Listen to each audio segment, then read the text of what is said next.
Today, Canada's highest court made it more difficult to seize text messages from wireless providers. Police must now obtain a wiretap, not just a general warrant. And depending on your provider, customers might be surprised to learn how long that seemingly private communication is being kept. Here's Vashi Capellos. Like most university students, Oliver Colson texts all the time. It's my crutch. Colson isn't alone. I've got an unlimited plan. I use it every day, all day. I think every month there's over 5,000 texts on my bill. Now, because of a Supreme Court ruling, those text messages will be harder for police to get their hands on. Police in Owen Sound wanted to use a general warrant to obtain the future text messages of two suspects in a drug investigation.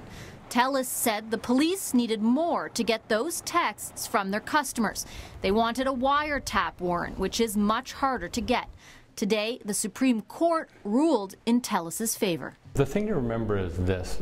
In the same way that the technology has evolved, and evolved quite quickly, the law has to evolve as well.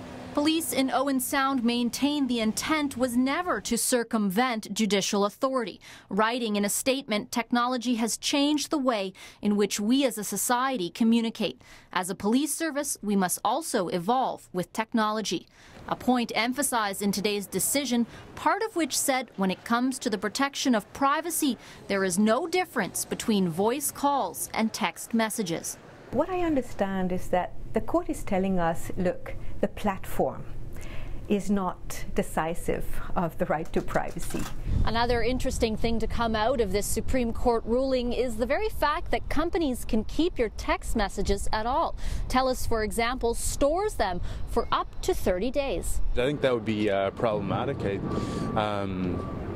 I know some of the texts I send are pretty personal. A lot of them have to do with like banking information. TELUS says it only keeps messages as long as is required for business. But as today's decision shows, for consumers, It makes me particularly uncomfortable. privacy is paramount.